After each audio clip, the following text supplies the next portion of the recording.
Hola, buenas tardes.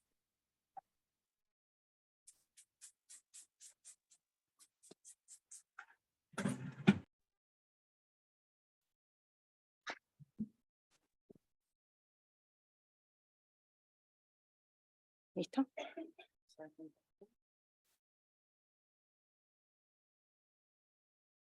No, ¿cómo hago para compartir el PowerPoint? Ahí viene el chico. Ahí. No. Este PowerPoint es que tengo que compartir. No sé. No sé.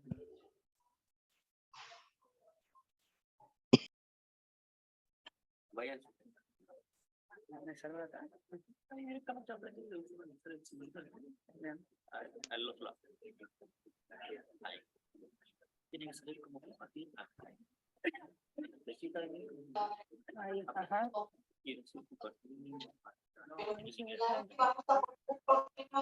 La misma.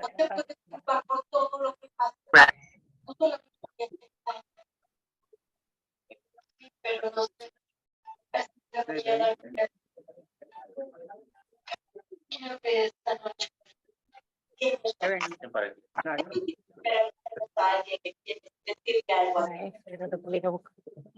Acá.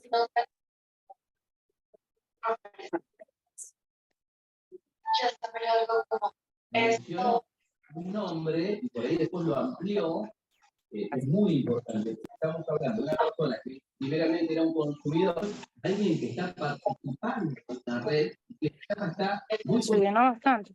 un abuso, porque este abuso fue el conjunto de todos estos masculinos que había contra la última tres, también la carátula va a ir cambiando. Y acá tengo una prueba de concretamente el chat completo.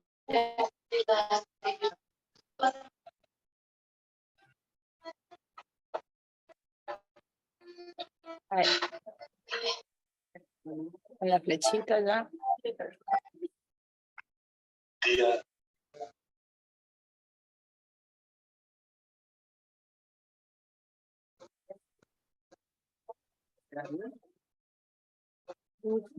Sí, es. Sí. Y ahí en el simbolito pues se suelta.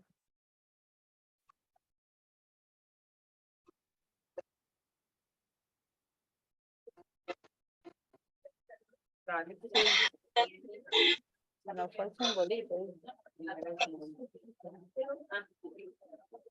Iluminas todo. Es que se nos fue, ese fue el problema. ¿Sabes qué? Volví a escuchar tus discursos. ¿Por qué? Porque no, pero que ya le habilitaron recién.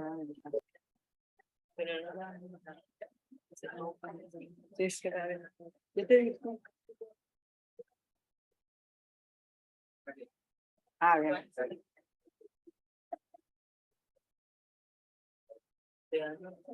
Si me ayudan a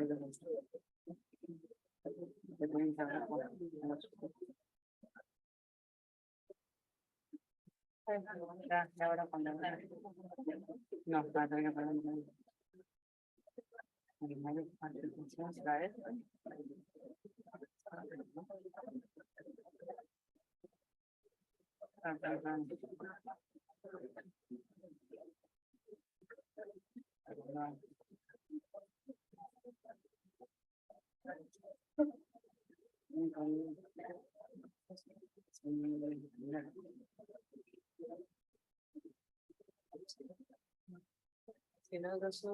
no, pero es que ahí está hablando el chico está hablando para.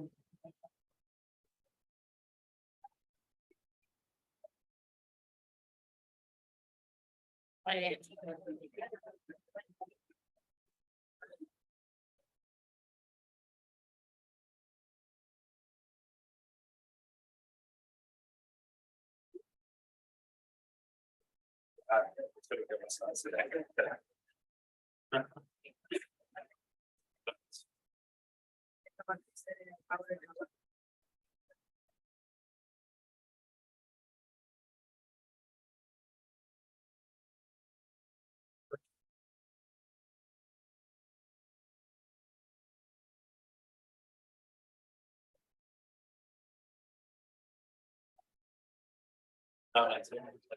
No, esto se desconecta.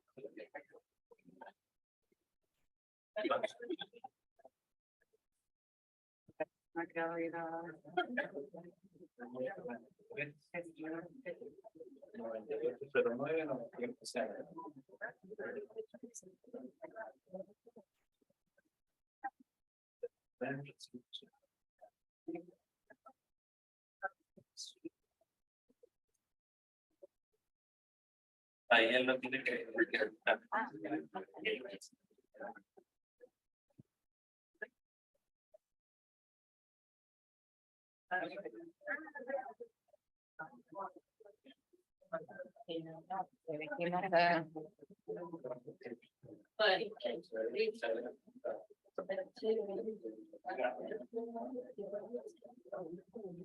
Claro, eso era lo que faltaba.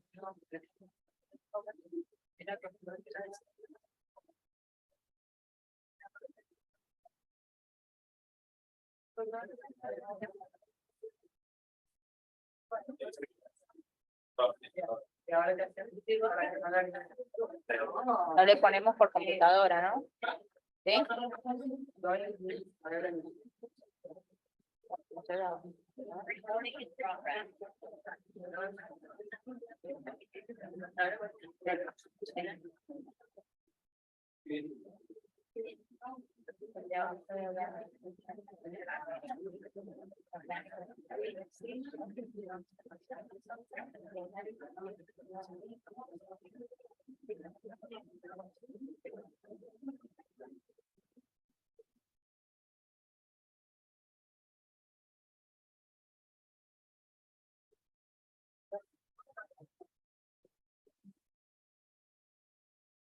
Bueno, ahí vas a tener que...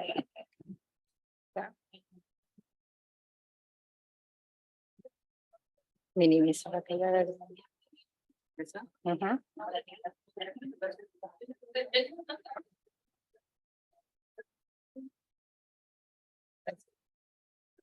Sí, tócalo vos si te...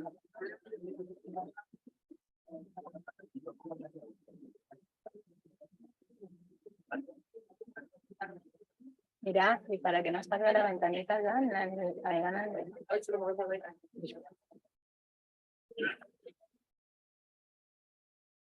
Bueno. Bueno, está presente la doctora Marianela López, jueza titular del primer juzgado de familia de San Juan, abogada y procuradora egresada de la Universidad Nacional de Córdoba, maestra en Derecho de Familias en la Universidad Nacional de Cuyo, Mendoza. Fue presidenta de esta casa, del Foro de Abogados de San Juan, y bueno, también ha compartido diversos trabajos que han sido publicados. Nos ha pedido que no digamos todo su extenso currículum. Vamos a continuar con o retomar lo que veníamos tratando el día martes, entonces los dejo en compañía de la doctora. Muchas gracias, Laura. Buenas tardes. Bueno, hace poquito que hemos estado trabajando juntos, así que no es necesario seguir con las presentaciones. Muchas gracias. Bueno, hoy lo que nos toca hablar es sobre el control de legalidad de las medidas excepcionales de protección. Tema muy interesante, muy importante y de gran trascendencia, y bueno, que quizás habitualmente no todos lo realizamos, pero sí la importancia y el impacto que tiene es muy, muy importante. Tenemos un cambio de paradigma. Hemos venido de un sistema tutelar, de un sistema proteccionista por parte del Estado, donde la centralidad en la tutela era lo que en ese momento regía, cambiando y virando a un sistema de protección, de una protección integral de los derechos de los niños, niñas y adolescentes. En este sistema de protección integral tenemos la Convención de los Derechos del Niño, la Ley 26.061, ¿y por qué la importancia? Tenemos un caso emblemático y como para comenzar a adentrarnos en el tema, hay un caso ante la Corte Interamericana de Derechos Humanos con un informe de admisibilidad de la Comisión muy importante donde se denuncia a la República Argentina en un caso que ustedes seguramente podrán después googlear o conocerán de María Mariano, donde son... La nena tenía 12 años cuando se queda embarazada, producto de un abuso, casi fue un presunto abuso, donde fue abordada en el centro de salud, en los órganos administrativos. Ella da en adopción a su bebé, pero ella tenía 13 años cuando nace su bebé, con el consentimiento de su mamá. Dijeron que era informado, pero hubieron una serie de situaciones muy graves donde se denuncia a la República Argentina. Y en este informe de admisibilidad, que se los voy a leer rápidamente, dicen que hay una presunta responsabilidad internacional de Argentina en el marco del proceso administrativo y judicial de guarda y adopción del niño Mariano, en perjuicio del propio niño, su mamá María y la mamá de María. María, al momento del nacimiento de su hijo, tenía 13 años de edad. Se alega que el Estado no adoptó las medidas para que el niño fuera criado por su familia biológica, no agotó las medidas para que ello ocurriera, ni aseguró que la decisión de adopción fuera libre y en el mejor interés superior de las personas menores de edad. Asimismo, se argumenta que la decisión de la magistrada interviniente de entregar en carácter de guardadores preadoptivos del niño por nacer a un matrimonio fuera de la familia adoleció de falta de fundamentación. Demora en los procesos médicos forenses, en los procesos de toma de contacto y revinculación de María con su hijo. Falta de flexibilidad y desatención a la situación de vulnerabilidad.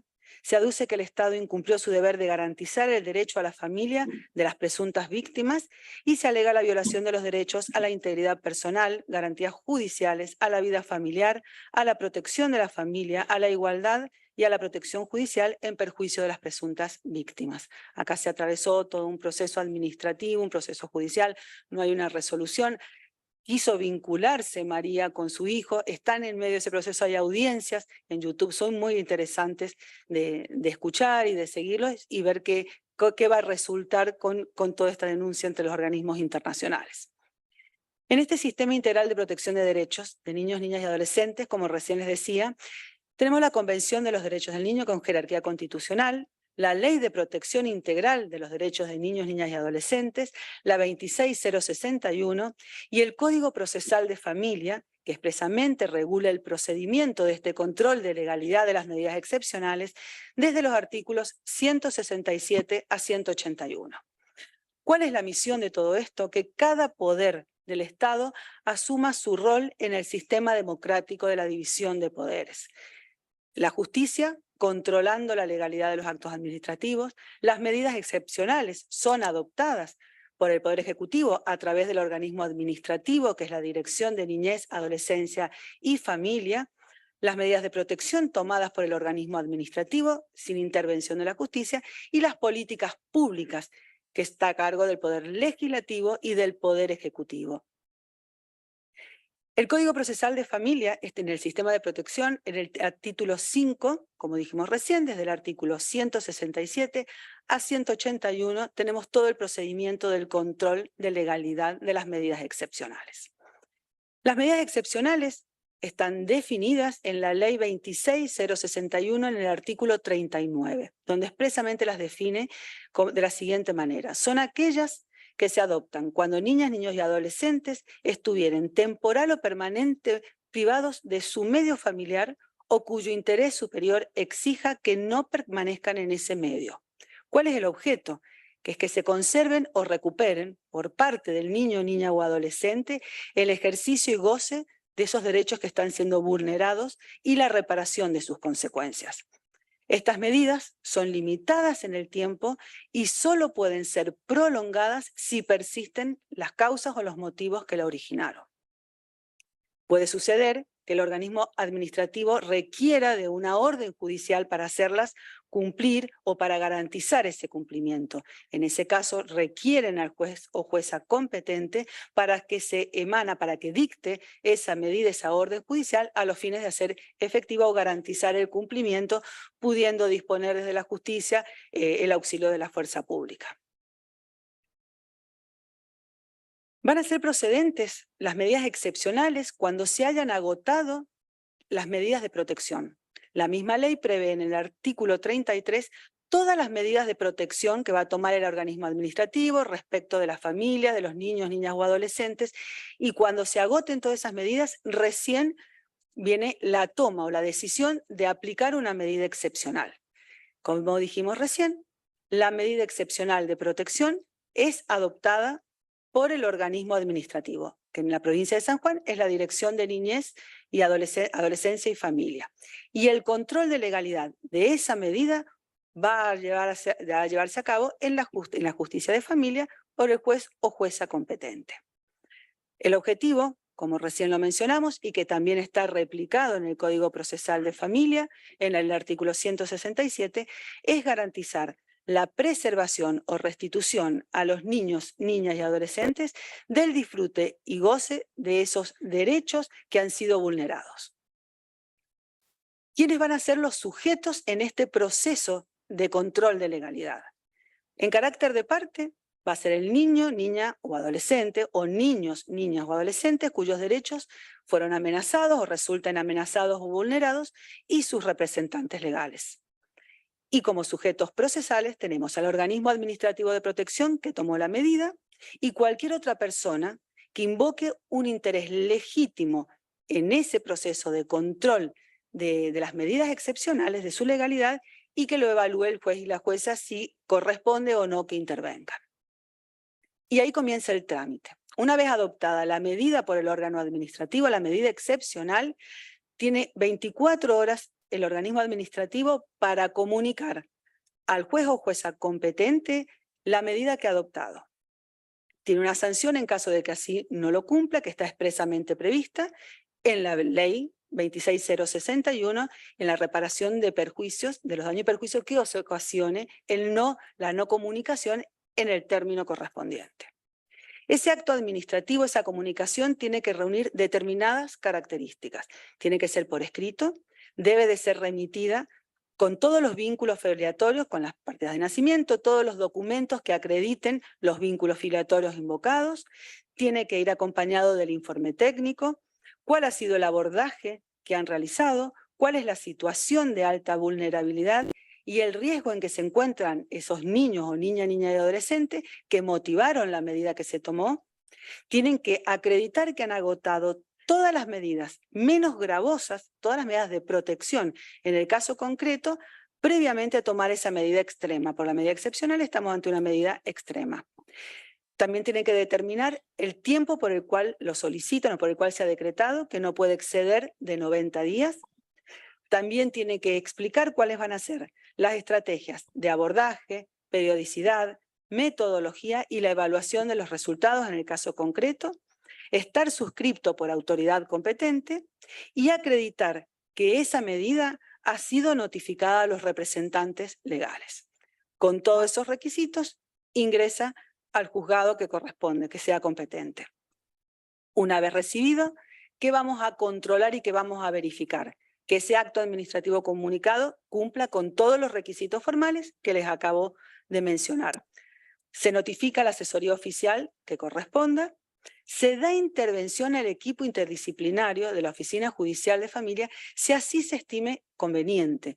No siempre se interviene porque el abordaje generalmente viene completo, con todas las pautas, con todos, pero cuando desde la jurisdicción consideramos que es necesario completar o abordar o alguna otra medida, damos intervención al equipo técnico. Y debemos resolver sobre la legalidad dentro de los 3 días de recepcionado. El artículo 172, que tiene que ser interpretado en concordancia con el artículo 40 de la ley 26061, habla de la audiencia. El juez o la jueza puede convocar, muchas veces debe, a una audiencia con los niños, niñas o adolescentes teniendo en cuenta la edad, el grado de madurez, de comprensión respecto de los cuales se ha tomado la medida. Los convocamos, la modalidad de la audiencia, tiene que estar presente el asesor.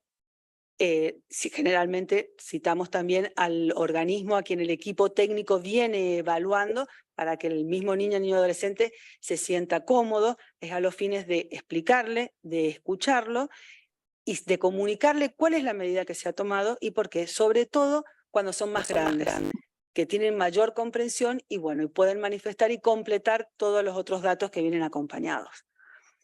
Estas audiencias son privadas, se tienen que hacer los ajustes necesarios desde la justicia para que pueda ser llevada a cabo, porque nos encontramos con situaciones que cuando se los cita son muy graves, que vienen de un proceso muy conflictivo, deben de ser escuchados con el ajuste suficiente para no revictimizarlo y no vulnerar aún más la situación que vienen atravesando.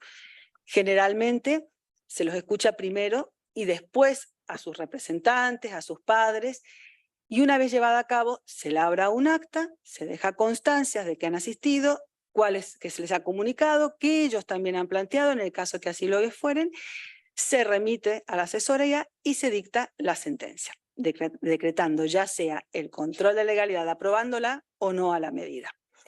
Entonces, en este caso, el juez o la jueza, ¿qué va a acreditar? ¿Qué va a verificar antes de dictar la sentencia?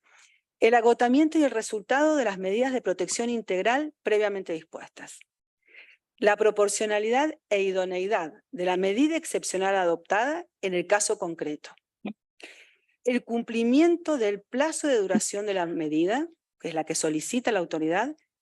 Se analizan las estrategias de abordaje, la periodicidad y la metodología de evaluación de resultados que el órgano administrativo nos ha arrimado al juzgado, nos ha sometido a consideración.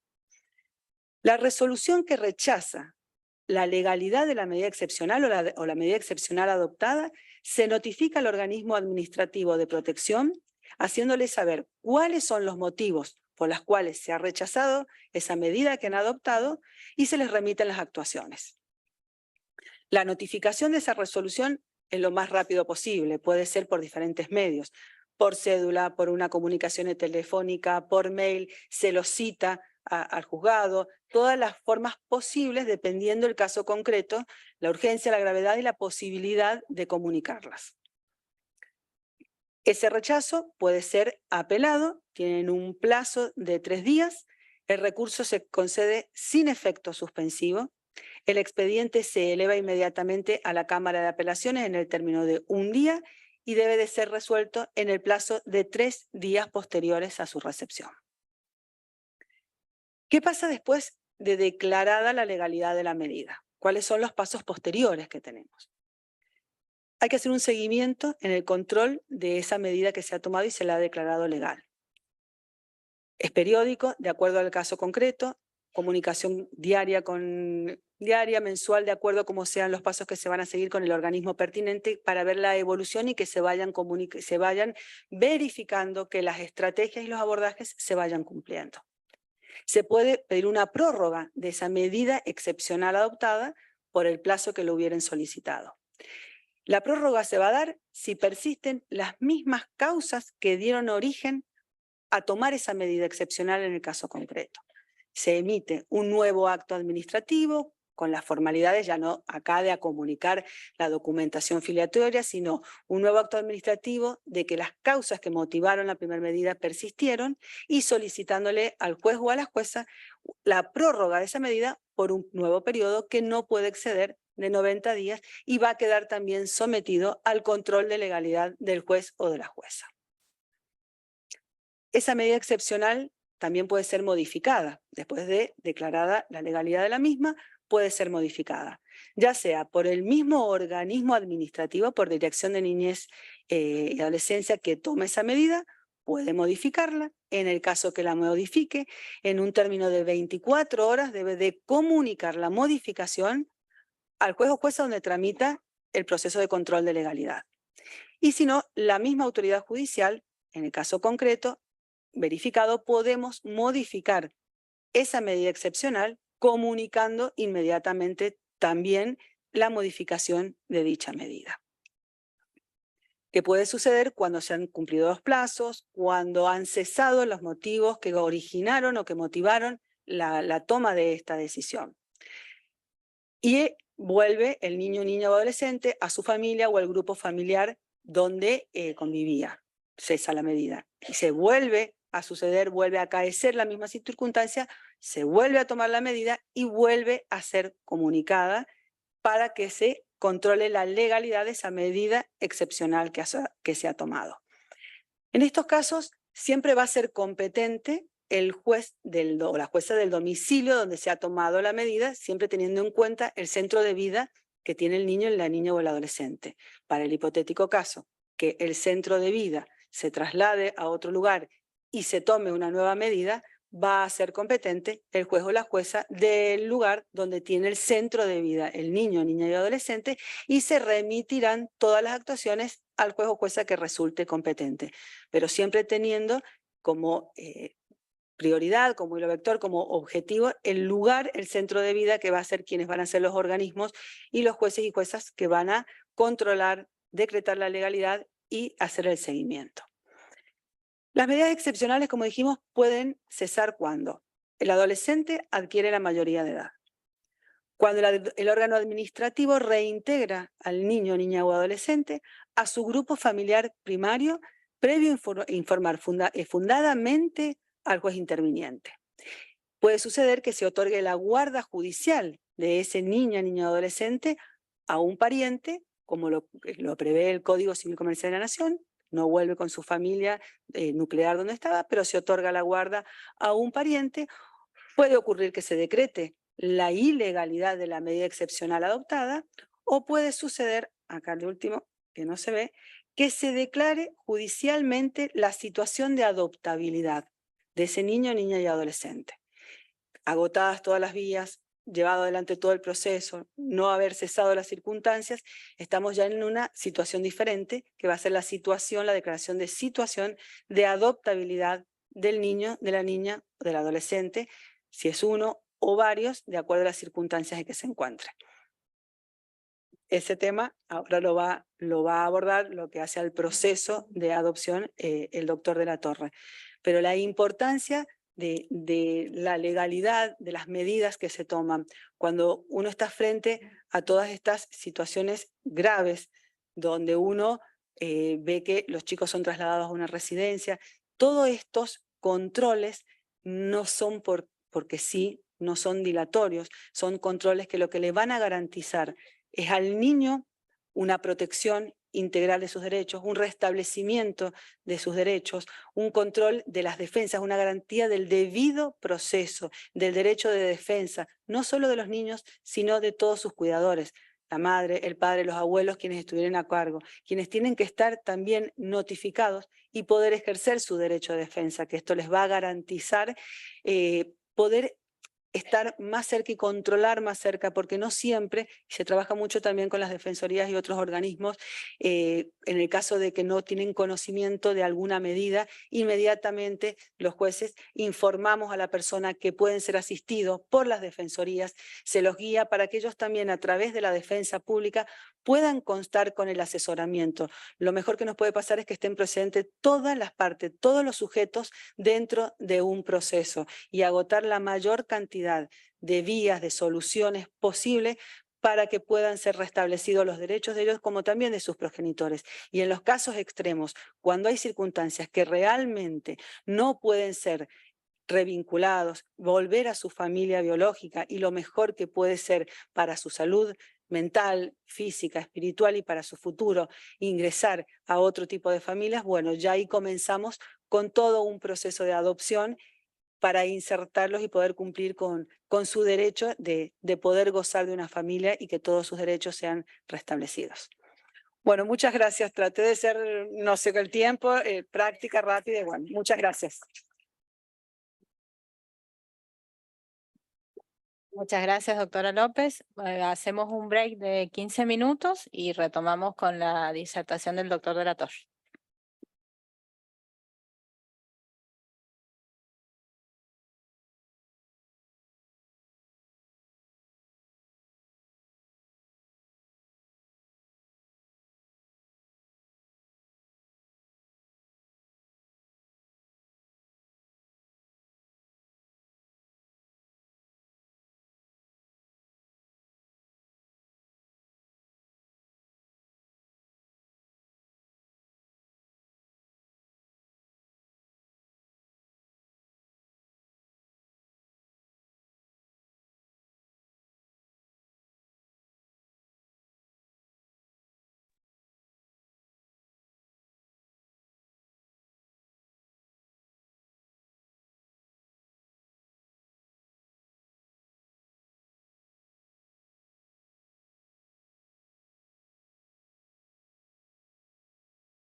sacaron los controles.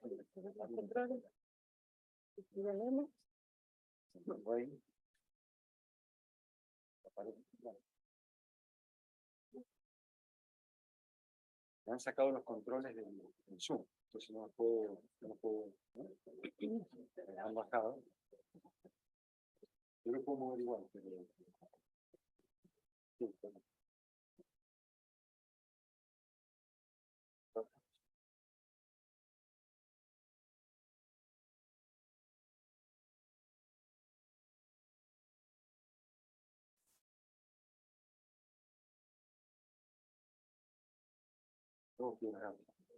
Bueno, buenas tardes.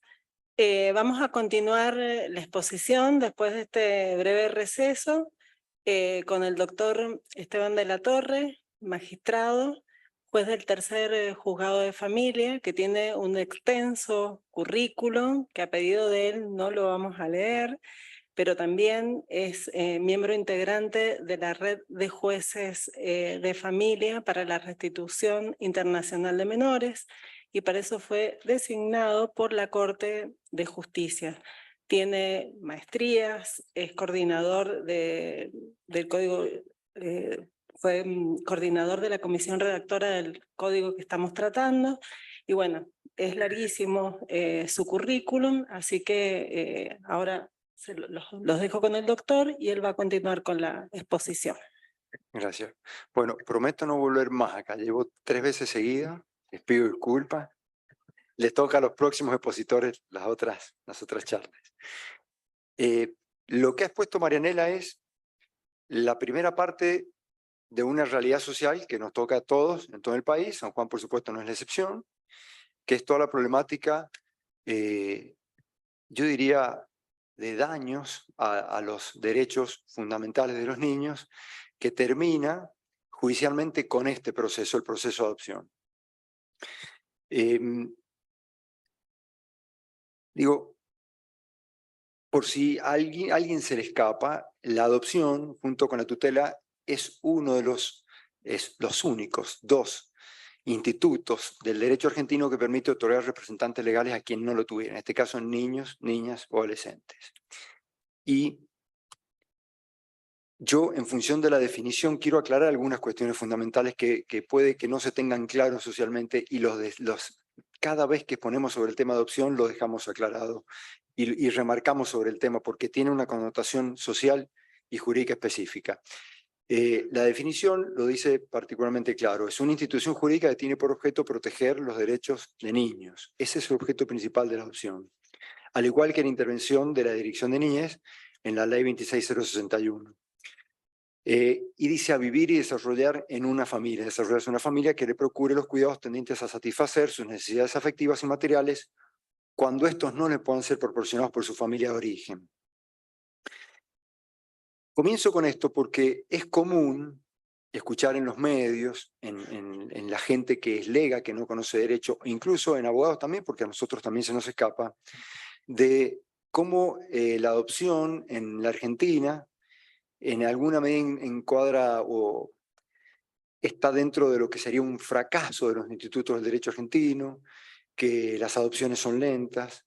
Sobre todo se escucha que la gente que está en un registro adoptante se queja arduamente en los medios, a veces con razón y muchas otras veces no, diciendo: llevo años esperando que me den un niño. Esa frase uno lo tiene grabada siempre en la cabeza, y la verdad que implica un desarreglo del instituto de la adopción, porque la adopción como instituto jurídico no está organizado en el derecho de ningún país para conseguir un niño o una familia. El organismo, el instituto, se organiza para conseguir una familia o un niño. Y por ende, todos aquellos que estén inscritos en el registro, no digo que no tengan derechos, pero no son los derechos de ellos los que están en juego, sino los de los chicos. Y eso implica que ninguna persona que esté inscrita en un registro adoptante tenga derecho a un orden específico en cuanto a la conceptuación para la entrega de un niño, comenzar una vinculación con un niño, porque ese análisis de la vinculación corresponde al Estado, teniendo en cuenta justamente la particularidad de cada niño. Esto realmente hay que aclararlo porque se viene repitiendo en los medios constantemente, y por ahí la gente, yo entiendo la gente que está deseosa de adoptar, entiendo la angustia, la entendemos todos, nosotros tenemos, tan importante que tenemos un área específica que trabaja el tema de adopción en los juzgados, pero hay que saber que la realidad es otra. La realidad jurídica es que el instituto se arma en favor de los chicos. ¿Qué principios lo rigen? Digo, solo antes de entrar al proceso específico para enumerar y aclarar algunas cuestiones para recordar a quien no se dedica a esto puntualmente. El interés superior del niño. Y la pregunta es si los adoptantes, bueno, lo que acabo de aclarar, los adoptantes tienen un derecho a que se los considere para el comienzo de una vinculación, pero no tienen derecho a la entrega a un niño. No ingresamos a un kiosco a elegir un paquete de galletas, a decir, bueno, yo quiero este o quiero este otro, y a mí me atiende primero porque yo entré primero a este kiosco, ¿no? Esto no es así, esto no es así. El respeto por el derecho a la identidad del niño, el derecho a conocer los orígenes, eso también está sentado claramente en el Código Civil, el agotamiento de las posibilidades de permanencia en la familia de origen, lo ha explicado muy claramente Marianela, y en eso trabaja arduamente la Dirección de Niñez, que es el organismo administrativo de protección contemplado en la provincia de San Juan por la ley 26061. El agotamiento claramente es intentar en los plazos que la ley le otorga, que son mucho más breves que lo que otorgaban antes, para restablecer el derecho de los niños a permanecer en la familia de origen. Y eso es un derecho que los niños tienen, no solo de la familia en sí misma, del niño. Eso es un derecho prioritario, más que aquellos que pretenden ingresar a un proceso de adopción. La priorización de la adopción de grupos hermanos en la misma familia adoptiva, por supuesto, tenemos grupos hermanos de 6 hermanos, de 8 hermanos, de 4 hermanos. Es difícil entregarlos todos juntos en la familia, pero hay un principio que implica que hay que agotar todos los esfuerzos para que eso sea así, y a veces los separamos en 2 o 3 grupos hermanos. Los casos son innumerables, no me quiero detener porque si no, no vamos a terminar con la exposición. Y por supuesto, el derecho del niño a ser oído. El derecho del niño a ser oído tiene una connotación especial en el proceso de adopción porque aquellos que hayan cumplido 10 años no solo tienen derecho a ser oídos, sino que se requiere su consentimiento expreso al proceso de adopción, la conformidad con el proceso de adopción. Hay un sinnúmero de niños que están alojados en dependencia del Estado que no acceden a la adopción. Tienen más de 10 años y no prestan la conformidad. Y se lo intenta de distintas maneras, trabajados por quienes están supervisando el cuidado en los hogares de Estado, y no se ha logrado revertir eso, y el juez ni nadie puede ir en contra de ese deseo. ¿Quiénes pueden ser adoptados? Por supuesto, las personas menores de edad, y las personas que sean mayores de edad solo en la medida que la guarda, la vinculación, haya comenzado el proceso siendo menores de edad. ¿Quiénes pueden adoptar? Las parejas, ¿sí? Unidas en matrimonio, unión convivencial. Esto tiene connotación puntual a partir de la ley de matrimonio igualitario, porque las personas que fueran, digamos, que no estuvieran en pareja y fueran homosexuales, no podían, las parejas del mismo sexo, no podían adoptar en forma conjunta, porque no existía el matrimonio de pareja del mismo sexo, con lo cual se las sometía a la obligación de adoptar en forma separada. Eso es un derecho que ha sido consagrado ahora, entonces cualquier persona que pudiera acceder a un matrimonio o unión convivencial puede optar en un vínculo filial, biológico, no biológico, filial, legal, dual, digamos, ¿no? Bilateral. Por supuesto, unipersonal, hay que tener más de 25 años, antes eran 30 años, y hay una diferencia de 16 años entre la persona que adopta y la persona a adoptar. Quienes no pueden adoptar son los ascendientes y descendientes entre sí y los hermanos entre sí. Ya en la etapa judicial, el código la regula, el código civil la regula y el código procesal de familia las ha receptado en el mismo orden 3 etapas. La primera, que es el proceso de declaración de estado de estabilidad, de adoptabilidad, es un proceso judicial, porque a veces se confunde con la situación de adoptabilidad de un niño, que es un informe, como ha referido la doctora López, un informe que viene ingresado al Poder Judicial como acto administrativo de la Dirección de Niñez, que sugiere, luego de agotadas todas las medidas posibles administrativas, sugiere que el niño está en situación de adoptabilidad. Eso es una sugerencia administrativa, pero bajo ningún punto de vista implica un estado jurídico. El estado jurídico sigue siendo de hijo, es hijo de quienes figuran en su partida de nacimiento, y para que eso sea modificado se requiere un proceso judicial de adopción. Y la primera etapa es esta etapa de declaración de adoptabilidad, que es un proceso claramente contencioso. La segunda etapa, muy breve, que es la guarda con fines de adopción, y por último, el juicio propiamente dicho de adopción, que implica la incorporación a la familia, jurídicamente a la familia adoptiva. El proceso de declaración de estado de adoptabilidad. La competencia es del juez que intervino en el control de legalidad. El proceso que habló Marianela recién, quien controló la legalidad del acto administrativo al adoptar medidas excepcionales de protección del niño ni adolescente, es quien interviene en ese proceso posterior de adoptabilidad, de situación de adoptabilidad. Los sujetos del proceso, técnicamente, el niño y sus representantes legales, que pueden ser generalmente sus padres. Esos son partes en el proceso. ¿Quiénes pueden intervenir también como sujetos procesales? El organismo administrativo, claramente la Dirección de Niñez, porque ha supervisado las medidas administrativas de protección, y la asesoría oficial. El juez puede escuchar, por supuesto, y citar incluso a los parientes y otros referentes afectivos, dice.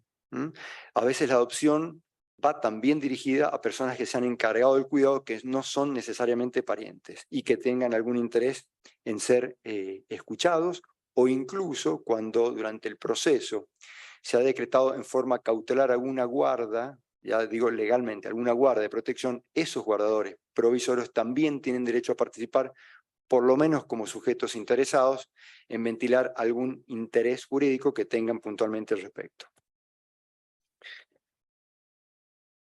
La ley contempla, y así lo refleja el Código Procesal Civil, 3 situaciones de procedencia. Y cuando me refiero al niño, para ser más breve, me refiero al niño, niña y adolescente. Cuando el niño sin filiación conocida, con padres fallecidos o búsqueda agotada. Ese es el primer supuesto. Alguien que no tiene representantes legales. El segundo supuesto, cuando los padres han tomado la decisión libre e informada de darle una adopción. Libre me refiero a acto voluntario, jurídicamente hablando, libertad absoluta de entrega en adopción, un acto donde no está condicionado bajo ningún punto de vista. E informada porque se le informa a la persona que llega al juzgado cuáles son los alcances jurídicos de lo que va a realizar. Y el tercer supuesto, que es lo que trató Marianela, es el supuesto cuyas medidas excepcionales adoptadas por la Dirección de Niñez, tendientes a que permanezcan estos chicos en su familia biológica, que es un derecho humano, no dieron resultado en el plazo máximo de 180 días. Los 90 días primero, más los 90 posibles segundo días de prórroga. Agotado esos 180 días que el juez controla, como bien dijo Marianela en ese control de legalidad, el organismo está obligado, el organismo administrativo, a indicarle al juez si el niño está o no, bajo su concepto, en situación de adoptabilidad. Y eso es un acto administrativo también. Hay un párrafo que agrega la norma que dice que la situación judicial de adoptabilidad no puede ser dictada si algún familiar o referente afectivo ofrece asumir su guarda. Y yo he subrayado si y tal pedido es considerado por el juez adecuado al interés de éste. Porque también es conocido que con la ley anterior de adopción que modificó el Código Civil originario, se daba un plazo como de un año, que se llamaba guarda o no guarda, un año, donde si comparecían nuevos familiares se empezaba a computar nuevamente el plazo y ese niño nunca podía entrar al proceso de adopción, ¿no? Ese plazo se acortó a 6 meses, 180 días, dice puntualmente, y hoy, más allá de que alguien ofrezca la guarda, familiar o no, solo es viable en la medida que el juez entienda que corresponde. Eso lo va a dictar en la sentencia definitiva, por supuesto, ¿no? Con lo cual el simple pedido no alcanza para excluirlo al niño del proceso de adopción. Y también se viene diciendo actualmente, y hay una sentencia de Cámara muy reciente, de la Sala Segunda, donde en definitiva está diciendo que este párrafo no regiría para el supuesto donde cuando el proceso de adopción comienza, cuando hay una renuncia a la responsabilidad parental, cuando la persona, mamá en este caso generalmente, que viene al juzgado y dice que entrega, digamos, en guarda el juzgado, porque renuncia a la responsabilidad parental, no podría un pariente venir a decir, pero yo estoy acá presente y me debe darme prioridad a mí. El caso que tocó resolver en la Sala Segunda es de una niña de 14 años, una adolescente, que entregó, renunció a la responsabilidad parental ante el juzgado y su propia madre, abuela de esa niña, se oponía a eso. Y eso se sustanció designándole un abogado del niño a través de la Defensoría Oficial, y se sustanció realmente un proceso contencioso entre madre adolescente de esta niña y la abuela de esta niña. Y la Cámara resolvió eso, dar prioridad a la voluntad de la mamá biológica, por entender que estaba en juego también su propia decisión por encima de los demás familiares y también interés superior del niño, y hace un análisis pormenorizado.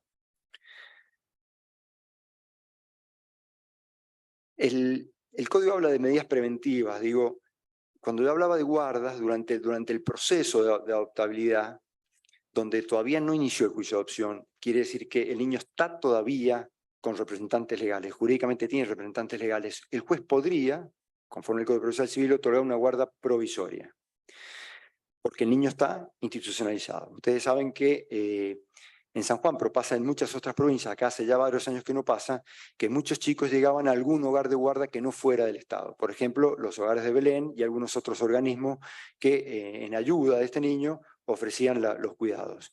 Hoy, el Código Procesal Civil, para zanjar la problemática que tenemos en distintos casos, ustedes lo tienen que haber visto en los medios, como un niño después de 4 o 5 años en un hogar de guarda provisorio, que no pueden por ley ser adoptantes, viene el juez a sacar el niño de ahí, que se ha criado 4 años y tiene una vinculación afectiva.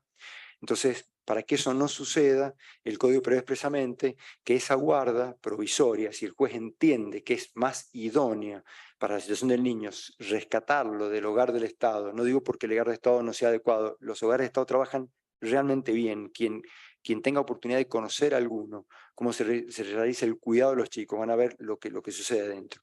Pero el niño no tiene una vinculación afectiva con alguien determinado. Entonces, a veces, cuando los elementos de prueba están determinando que el proceso de adopción, esto va a terminar en un proceso de adopción, o es un tema de verosimilitud del derecho, el juez puede otorgar una guarda provisoria. La única previsión que tiene San Juan, que me parece importante, es que esa guarda solo puede ser conferida a quienes estén inscritos en un registro adoptante. Porque si se produce una demora en el tiempo y una vinculación afectiva con esa familia, esa es la familia que va a ser adoptante posterior. No va a sufrir un desarraigo nuevo el niño. Eso no pasa en otras provincias. Los 3 supuestos. ¿Cuál es el trámite?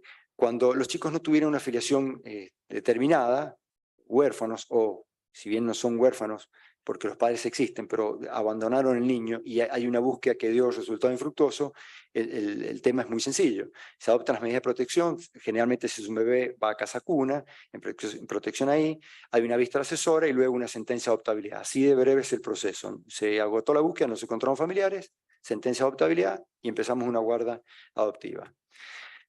Cuando se produce la renuncia, la responsabilidad parental, que es el otro segundo supuesto, la manifestación es ante el juez de quien se presente como madre o padre, si hubiera reconocido el niño.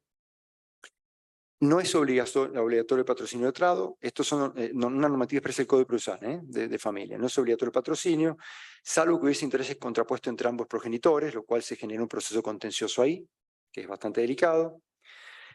La renuncia es válida solo después de 45 días de producido el nacimiento, por el tema del puerperio, pero tenemos antes de la celebración del código, hemos tenido en los juzgados de familia innumerables casos de gente embarazada que viene a solicitar, se tenga en cuenta su interés de renunciar. E incluso producido el nacimiento, ha solicitado no tomar contacto con el niño y rápidamente se quiere trasladar al juzgado para hacer conocer su decisión responsable realmente de entregar al niño y que por favor se le otorga una protección, una guarda a ese niño que ella no está en condiciones, por los motivos que fueren, de ejercerla. Esa renuncia, que realmente es dura, hay que estar escuchando a la gente que viene a entregar un niño en adopción. Los motivos son a veces dramáticos, a veces no se exponen, pero uno de solo ver la gestualidad se da cuenta de lo que está pasando, o de lo mal que lo está pasando, porque los motivos uno nunca los puede saber, pero generalmente sucede antes de los 45 días. Entonces, a ver, ¿qué hizo el Código Procesal de Familia ante esto que nos estaba pasando? Que también es una nota distintiva de otros códigos procesales, es que si uno le toma la renuncia, hace el acta, y luego tiene que notificarle y decirle, mire, tiene que volver los 45 días, porque el código dice genéricamente que es después de los 45 días, tiene que volver. Realmente hay una revictimización de esta persona que no quiere volver, que no quiso ni pasar ni por la puerta un juego de familia, no quiso pasar por esta situación. Entonces el código ha previsto que en la misma acta se le hace saber a esta persona que si a los 45 días no vuelve, se entiende ratificada su renuncia. ¿Mm? Y eso ya tiene una disposición normativa, ya no tenemos por qué interpretar, porque antes no teníamos norma, ahora puntualmente lo dice, no se interpreta, la consecuencia jurídica es esta. Si son menores de edad, deben comparecer con los progenitores. En el artículo 644 del Código Civil y Comercial prevé que se requiere el asentimiento de los padres que tienen un hijo adolescente, adquirió todavía una mayoría de edad, para hacer la renuncia. El asentimiento es un acompañamiento, no sustituye la voluntad de la persona. La ley ha sido muy clara, autonomía progresiva de la voluntad, quien toma la decisión es la progenitora de ese niño. Y el asentimiento es un acompañamiento y luego puede suscitarse conflictos como ha resuelto la Cámara, la Sala Segunda. Cuando la persona comparece al juzgado, se la hace entrevistar por el equipo técnico inmediatamente la recibe y hace un informe para advertir si la renuncia es libre, realmente, si no está condicionada por cuestiones que el juez debiera tener en cuenta y decir, bueno, que esta renuncia no la vamos a tener por válida, porque la renuncia es técnicamente un acto jurídico. Entonces, si es libre y además la información, porque es un consentimiento informado que presta esta mamá o este papá, sobre los alcances jurídicos se lo brinda el juez en el acta. Y luego inmediatamente la sentencia de adoptabilidad. Los informes del equipo técnico se producen no más de un día o 2 días después de la manifestación de la mamá ante el juez. Y el proceso más difícil es el proceso que sigue, de plazo incierto, ¿no? El plazo incierto porque es donde se agotaron las medidas de la Dirección de Niñez, se sacó un niño del hogar. Esa familia lo más probable es que resista esa medida y tiene derecho a ser parte en este proceso y defender su situación. Alguna vez hemos hablado con las defensoras oficiales cuando cuentan lo dramático momento cuando se les notifica, ¿no? que empezó este proceso, que se les va a sacar el niño, lo que pasa ahí adentro cuando llega la gente.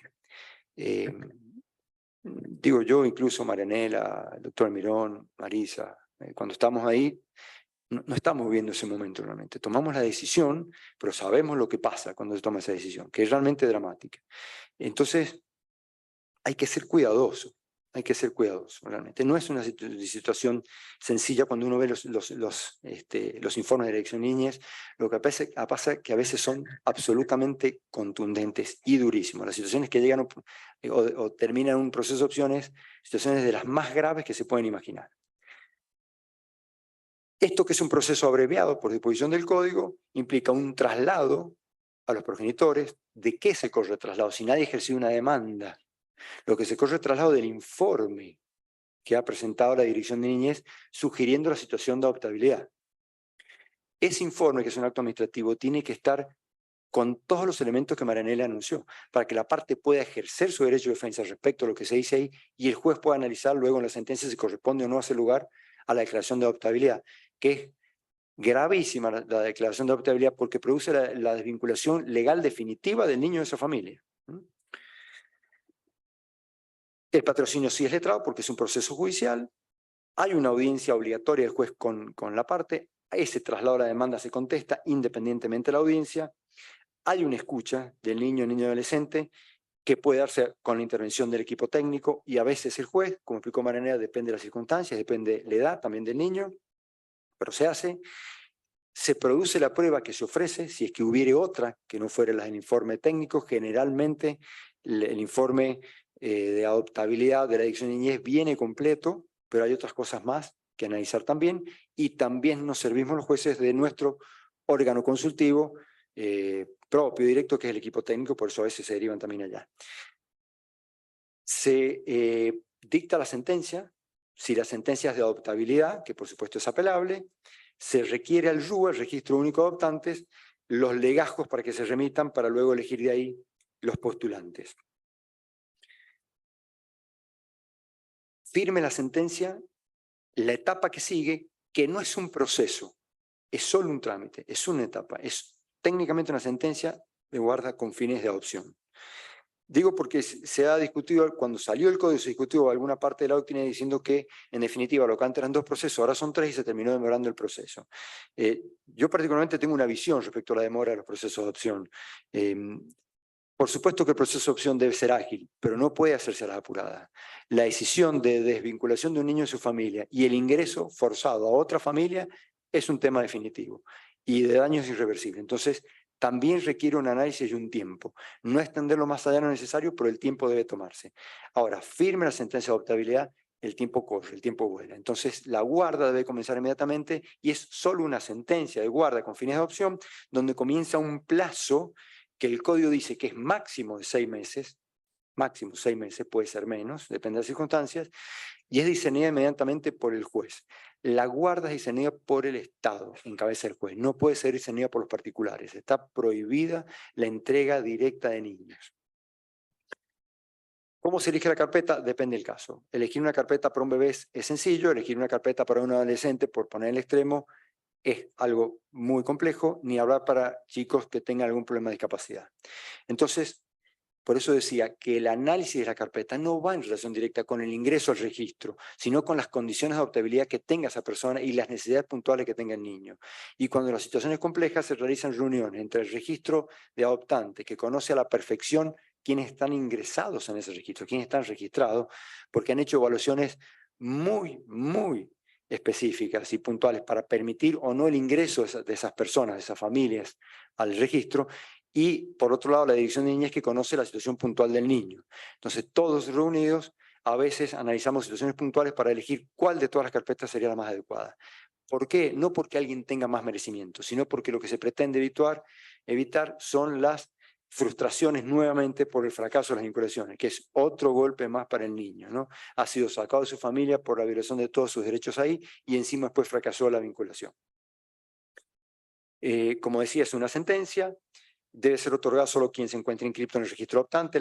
Hay nulidad absoluta si la guarda con fin de adopción se entrega a alguien que no está inscrito en el registro adoptante, salvo situaciones intermedias que han sucedido de niños que venían con guarda anterior al Código Civil y que esa situación hay que legalizarla de alguna manera.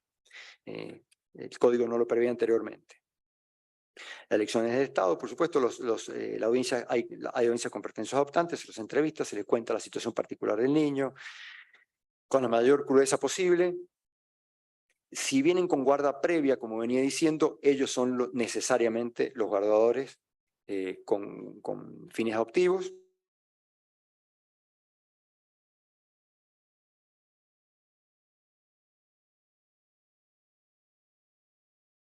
Que se llama equipo interdisciplinario de adopción, para que comience a acompañar y evaluar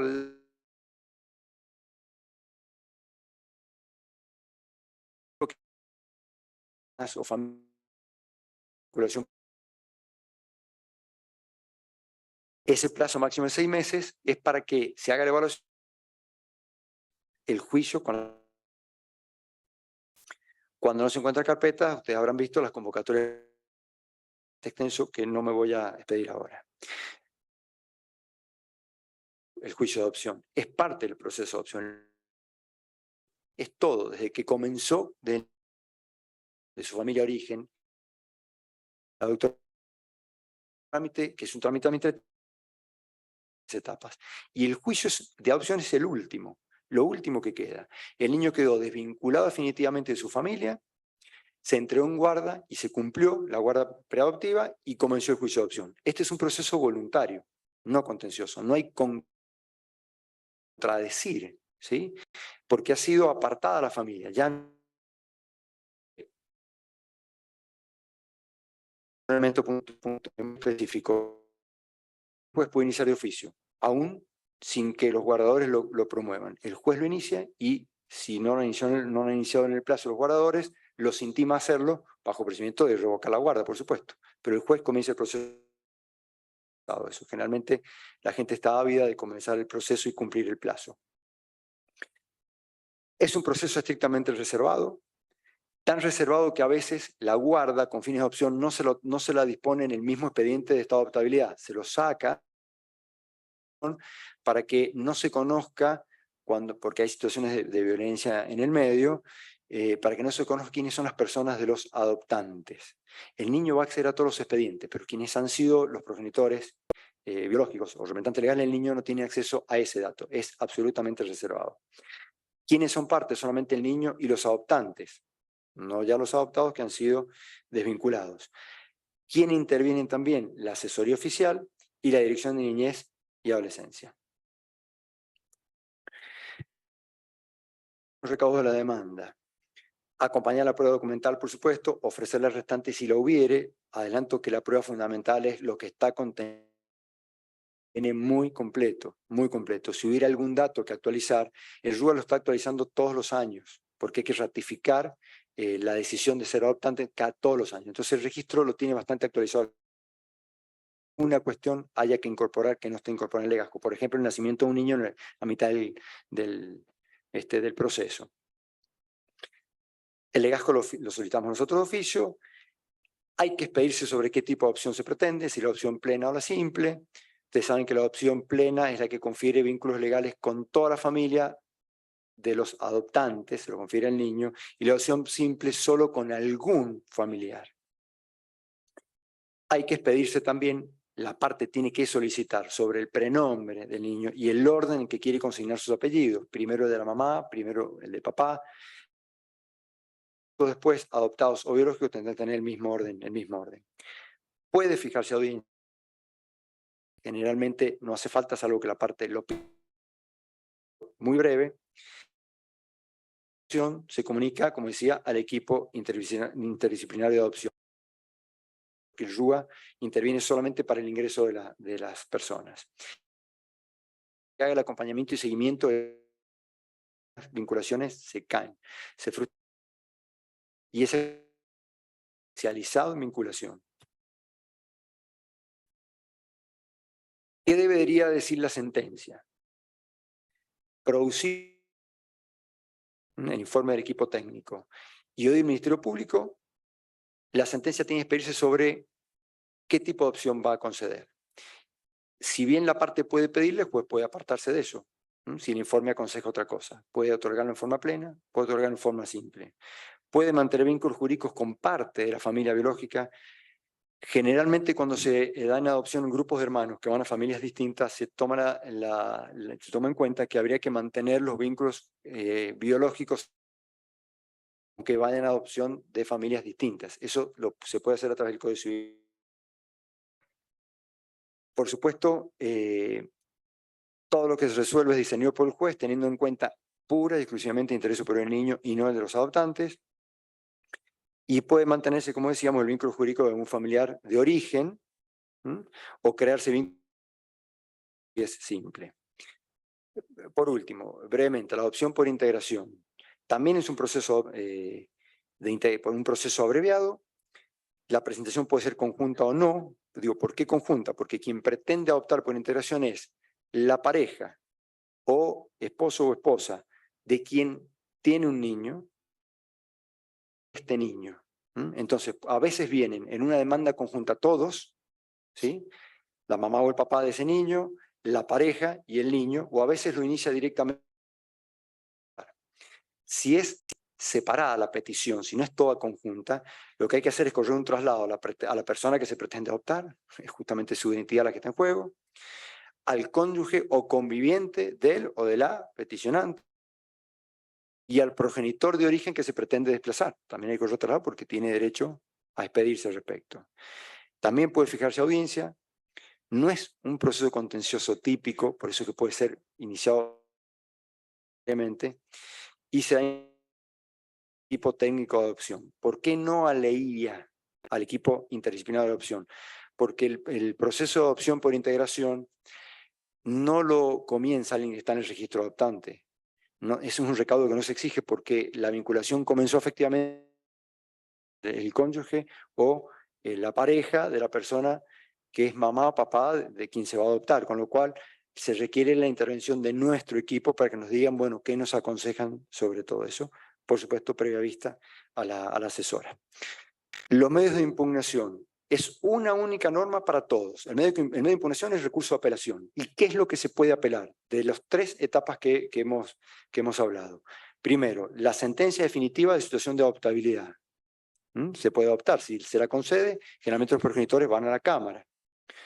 Ese recurso de apelación está concedido.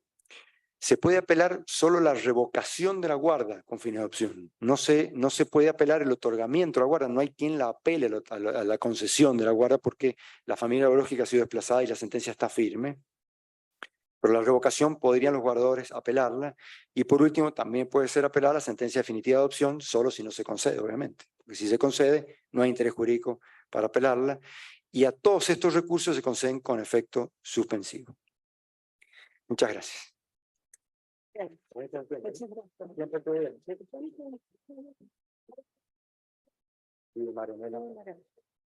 sí, sí, sí.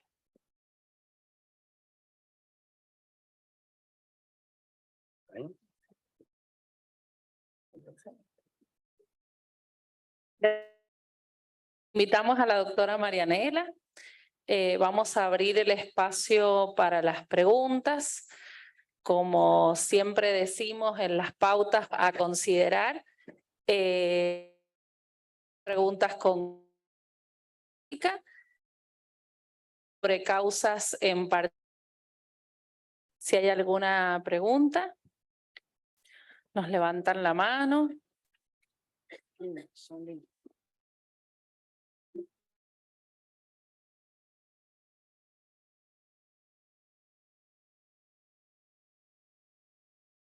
Está bueno.